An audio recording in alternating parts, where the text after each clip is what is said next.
Et Saki væk fra Hangeland, så kommer Gravgaard til.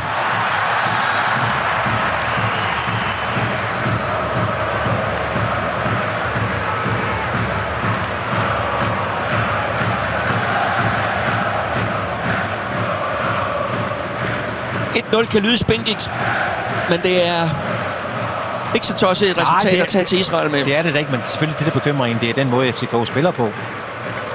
Selvom at bare tager et pænt spillende hold, at de er rimelig ufarlige, men de vil finde noget gejst til hjemmekampen. Det er der ikke tvivl om.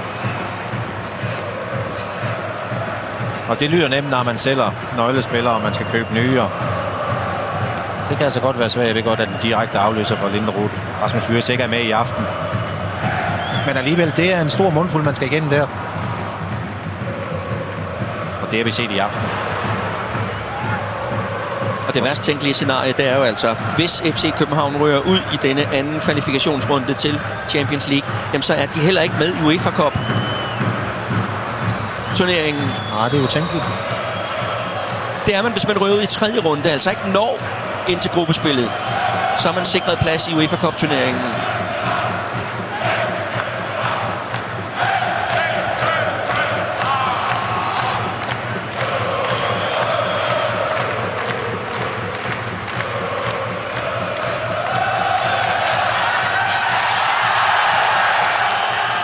Spark til William Kvist.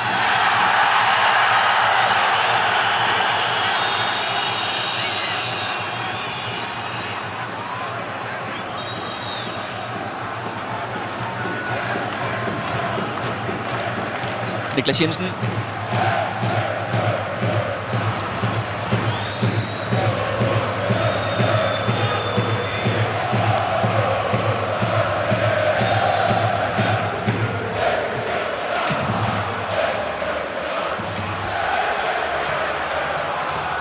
Grønkjær. Han står langt væk fra Åsted, den spanske dommer. Det synes jeg generelt, han har gjort. Det gør hans assistent så til gengæld ikke. Han stod ret tæt på. Rigtigt, ja. Og det man så måske kan sige, at vi så nogle par eksempler i første alder, hvor han faldt rimelig nemt, Grønkjær.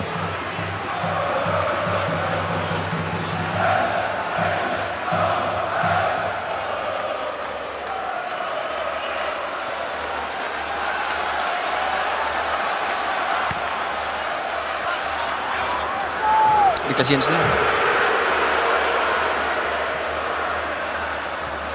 Offside på Jesper Grønkjær. Jeg synes, de hælder mange bolde ind. FCK.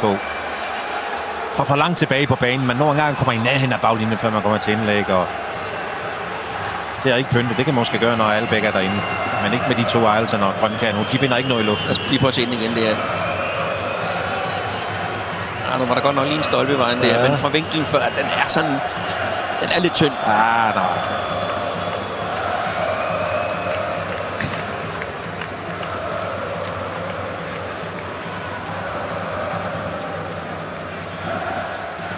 Tynd er føringen også. Og det kan altså vise sig at være nok det 0, som de har holdt israelerne på i matchen her. Altså returkamp om en uge i Jerusalem.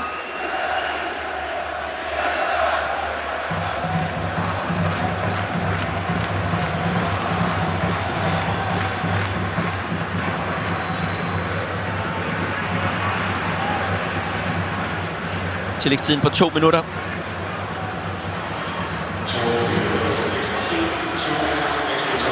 Og det vil sige, at FC København har altså i 40 minutter spillet med en mand flere end israelerne efter udvisningen af Boateng.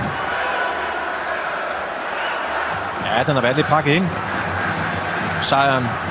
Skal ikke glemme kæmpe målmandsfejl ved scoringen. Altså som du siger, næsten 40 minutter mod 10 mand.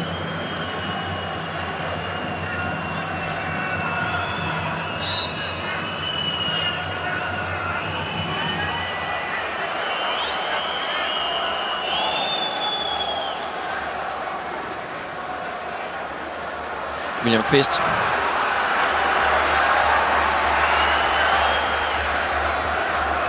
Antonsen.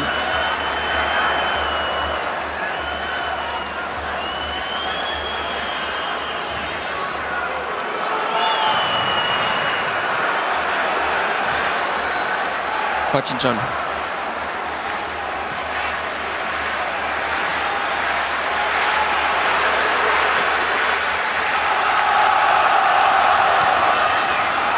Hjørnespark.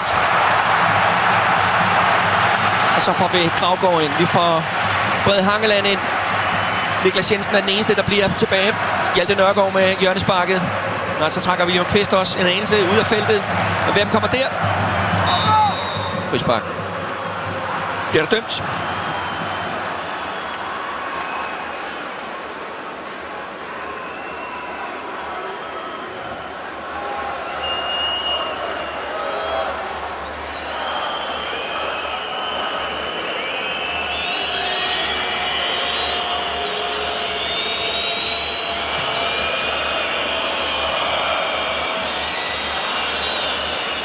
Jeg skal ikke sige, om pivetonerne her er for at få dommeren til at fløjte det hele af. Eller det er en lille smule utilfredshed, men i hvert fald en kendsgerning, at cifrene var klart de bedste i Parken denne aften her. Altså en sejr til FC København på 1-0. Og returmøde om præcis en uge i Jerusalem. Det bliver snært dernede. Ja, det tror jeg, det gør. Forventningerne var store her til kampen i aften. Det er min frihed, de ikke FCK. Måske de kan spille lidt mere afslappet, få lidt mere ro over det i en udekamp, men det bliver lige nøjagtigt, som vi har regnet med, en svær opgave. Scoringen fra Markus Albeck i det 9. minut på altså en fejl først og fremmest fra målmand Karle, men godt set af Morten Nordstrand, og naturligvis sikkert sat ind af Markus Albeck, der havde et par store chancer i slutningen af første halvleg også. Til gengæld en anden halvleg i næsten 40 minutter spillede de 10 mod 11 FCK'erne, eller omvendt 11 mod 10. Uden at kunne udnytte det på den måde, men i hvert fald fastholde de resultatet, og fastholde nullet, det må være nok så vigtigt. Lad os lige prøve at høre Ståle Solbakken. Ståle Solbakken, tillykke med sejren først og fremmest, men de sidste 20 minutter, hvor I spiller mod 10 mand, det virker nervøst og for krampet. Hvad er det, der går galt til sidst? Jeg vet ikke om jeg er nervøst for krampet. Jeg føler at vi er det mange som er litt uheldige med bollomgangen, og de står riktig langt nede, og vi formår ikke å komme bak dem. De er et sterkt defensivt kollektiv og er vant til å stå langt nede, og ble ikke urolig at de fikk en mann utvist. Så jeg kan være enig med at de siste 20 minuttene kunne vært gjort bedre, men samtidig så er jeg veldig tilfreds med den første timen, eller 35. Du siger, at du er tilfreds med den første time. Inden kampen sagde du, at du ville være tilfreds, hvis de ikke scorede, og I fik scoret et mål. Det var så resultatet, du fik. Er du tilfreds med det, på trods af, som kampen udviklede sig? Ja, jeg tror ikke vi bommer mye på hvordan kampen ville bli. Jeg tipper at vi ville få en 5-6 sjanser. Det fikk vi. Noe vi burde måske ha skåret 2. Albeck har noen riktig store, men han går litt tom for krefter. Og blir da litt, hva skal vi si, han har ikke helt kontroll i avslutningsøyeblikket et par ganger.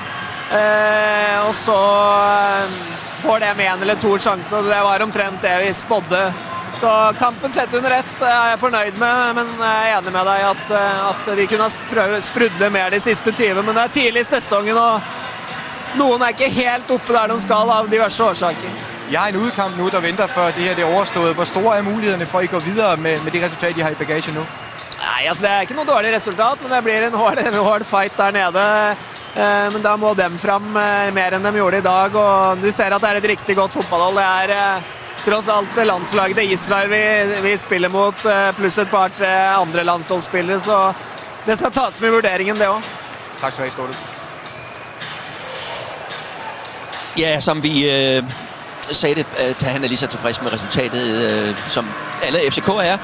Men måske ikke helt bespillet, specielt ikke de sidste 20 minutter, hvor vi godt kunne have været en lille smule mere sprudlende, som Ståle Solbakken sagde det. Men altså 1-0 til FC København her i Parken, og dermed altså deres udgangspunkt en returmøde om en uge i Jerusalem. Tak for nu, siger Jan Mølby og Flemming Toft fra Parken i København.